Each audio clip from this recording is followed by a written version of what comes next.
In a 1969 interview with the New York Times, William Herbert Brewster was asked how he would like to be remembered.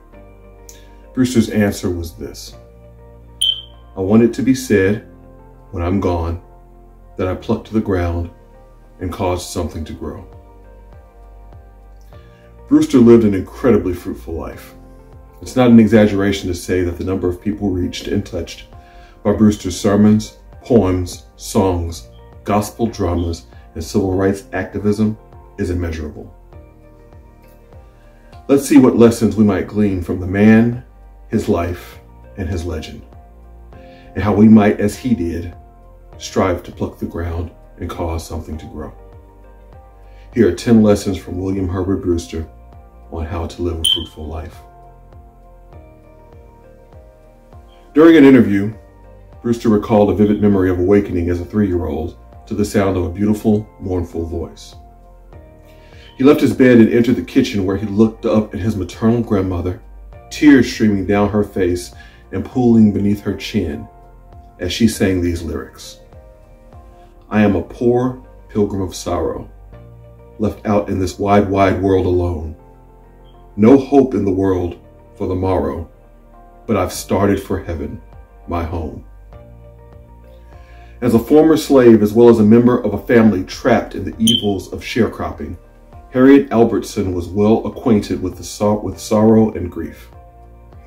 But no matter how horrible her circumstances, she held on to her faith.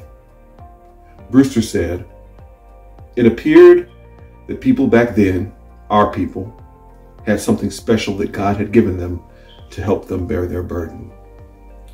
He credits his grandmother with sparking his passion for music, as well as instilling in him an unshakable faith. If you want to live a fruitful life, learn from those that came before you. Difficult as it is to fathom, by 6 years old, William Herbert Brewster had dedicated himself to an active prayer life, finding a special place outside behind a log where he would go and pray 3 times a day, 6 years old. By 12, he had read through the entire Bible and dedicated many chapters and verses to memory, at times finding himself more educated than some preachers whose sermons he would hear in church. And yet, when he sat at the mourner's bench, ready to proclaim Christ as his Savior, his testimony was not received. When most children gave their testimony, it was accompanied by jumping, yelling, running, sometimes flipping, and sometimes even hopping over pews. It was a spectacle. Make no mistake, Brewster had sincerely accepted Christ. His words, "Deep in my heart, I had an abiding faith in Jesus." Despite this, he declined to participate in over-the-top physical displays of piety. He would, through a calm and measured statement, declare his belief in Christ, absent the theatricality. The minister's response: "That's all you have to say, boy? You go back to that mourner's bench. You ain't got nothing."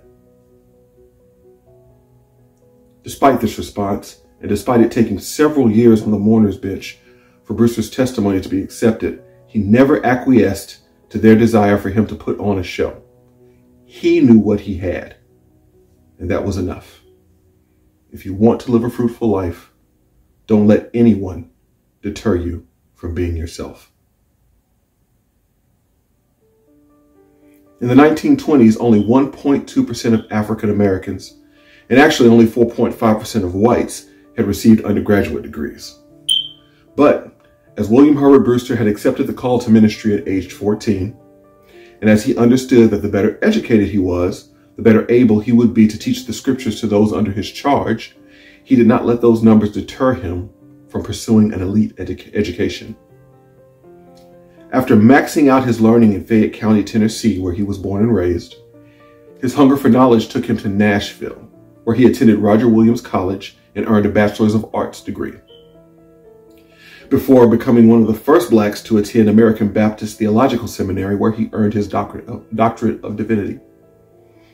He also had a particular passion for Hebrew and Greek languages. for the Hebrew and Greek languages, studying them and then teaching them for a good portion of his life.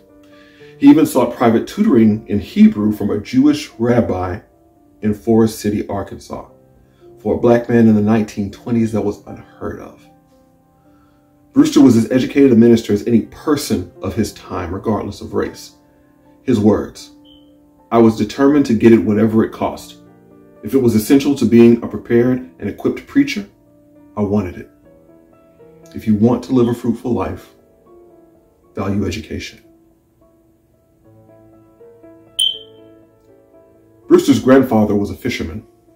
For bait, he would dig worms from the ground and put them in a can. He would then chop garlic and throw it in with the worms. People would ask him how he could stand such a stink. His grandfather's reply, "The fish like it." One of Brewster's most enduring quotes was, "A gospel song is a sermon set to music." He considered the musical feature an attention getter. He did insist every song he wrote be Christ-centered and Bible-based, but he was also cognizant of current music styles and was a wizard at holding an audience's attention with his compositions. This led to him writing both the first as well as the second Black gospel songs in history to sell over 1 million singles. The song "Move On Up a Little Higher," which was the first to sell 1 million copies, ended up selling 8 million copies. If you want to live a fruitful life, produce desired fruit. In 1924, Brewster moved to Memphis to help take on an amazing project. Several African-American schools in the South had decided to merge in the city of Memphis, bringing together the best and brightest Black teachers and drawing Black students from across the nation to create a theological seminary. Brewster had been brought on board to chair their Greek and Hebrew department. In came the Glenview Club, a group of white citizens who worried that if the new school became popular and drew Northern Negroes and their progressive ideas to the South, that it could disrupt the unfair social advantages white citizens enjoyed over those of color. The members of the Glenview Club, including a young E.H. Crump, used their considerable political influence to halt the creation of the promising African-American Theological Institute. Brewster, still believing in the need for a Black school of religion in the city, started his own in the basement of his church. It was unaccredited and charged no tuition, but offered every bit as rigorous a curriculum as any in the world. The Reverend Dr. Melvin Charles Smith, a prominent Memphis pastor for several decades who attended Brewster's theological clinic at age 19, was quoted as saying, "I was afforded the opportunity to attend Oxford University in London, and I was quite elated to hear, in one of the best theological seminaries in the world, some of the same things there that I heard in that basement from Dr. Brewster." The Brewster Theological Clinic and School of Religion continues to operate and educate, and will celebrate its 100th anniversary in 2025. If you want to live a fruitful life, be persistent. "For thus hath the Lord said unto me, Go, set a watchman, let him declare what he seeth." Isaiah 21:6. In ancient times, the watchman would give a report for the protection of the city. His job was to look to the future and warn the people what he sees approaching on the horizon. The Lord set the ultimate watchman on New Year's Eve 1924, and that watchman faithfully stood his post until his passing in 1987. Without fail, at least once a year for 63 years, William Herbert Brewster gave his famed Watchman Word of the Night sermon. A Memphis tradition that became a national treasure, people from all over the nation would make their way to the Mid-South to hear Brewster give a biblical interpretation of current happenings in the nation and the world. And no matter how bleak, he always ended his sermon with the same consistent, hopeful message. The morning cometh. If you want to live a fruitful life, be consistent. Brewster tells the story of driving home one night in the early years of his Memphis ministry. As he approached a bridge There was a stalled car blocking his way. Inside the car, there was a white man waving for Brewster to come assist him. Brewster steadfastly refused. He was incensed at the idea that this white hand thought it could command a black man with a simple wave. So, despite there being no way around the stalled car, he remained in his vehicle and ignored the summons. As some time passed, Brewster's stubbornness faded. The waving hand grew more frantic, and he realized he wasn't going anywhere as long as the car in front of him remained immobile. So he reluctantly acquiesced. When he approached the waving driver, he was horrified to find a white man who was paralyzed from the waist down and incapable of repairing his inoperable vehicle. Brewster said, "To myself I thought, what have I done?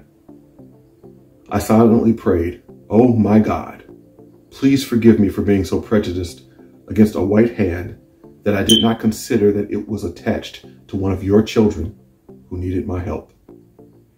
Never since have I been so blinded by color." If you want to live a fruitful life, be willing to grow. Over 200 of Brewster's songs were published during his lifetime. His gospel compositions are legendary to the point that in 1982, the Smithsonian Institute held a week-long retrospective of his work. And yet his name isn't as well known even in the gospel world as his accomplishments would suggest. Mahalia Jackson recorded his most famous song and purposefully neglected to credit him, allowing the world for nearly 2 decades to believe she was its composer. Clara Ward and others followed suit in plagiarizing many of Brewster's works. But despite being urged by many, he decided not to seek legal action.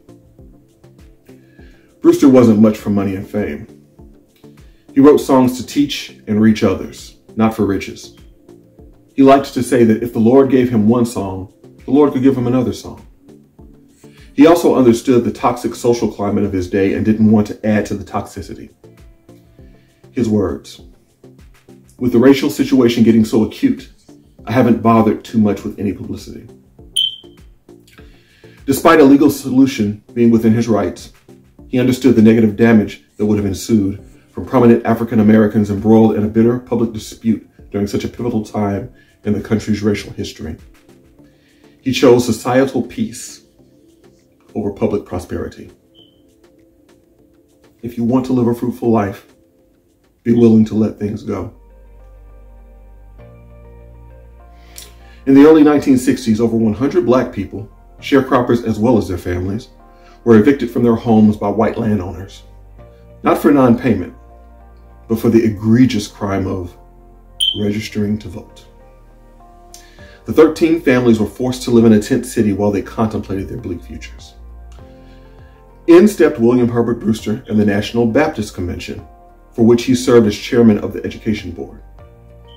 Brewster and the convention pulled together a $5,000 down payment, which is $51,000 in 2023 money, to purchase a 404-acre plot of land for the families. Dubbed the Freedom Farm, not only did this provide permanent homes for the families, but they were afforded the opportunity to continue their occupation, as the land also provided soybean and cotton fields to farm. If you want to live a fruitful life, seek out opportunities to reach out. January of 1937 saw massive flooding that affected 12 U.S. states and was called the worst social and economic disaster in the country's history up until that date. At one point, 20,000 homeless people were being sheltered and cared for at the Memphis Fairgrounds, which was but the largest encampment of more than 270,000 refugees. Brewster decided to provide spiritual nourishment for those in need. He partnered with the Red Cross and other Black churches to provide religious services at the many encampments in the area. These services included sermons as well as singing. And as half of the refugees were white, Brewster sought and received special permission from the Red Cross for the Negro choirs and ministers to also provide services for the white encampments in 1937. If you want to live a fruitful life, share your fruit with everyone. William Herbert Brewster certainly plucked to the ground and caused something to grow. He lived a remarkably fruitful life. He also left future generations a remarkable blueprint to do the same. If you would simply learn from those that came before you, not let anyone deter you from being yourself, value education, produce desired fruit, be persistent, consistent, willing to grow, and willing to let things go, seek out opportunities to reach out, and share your fruit with everyone, and you will find yourself producing a similarly fruitful life. Thank you, Dr. Brewster.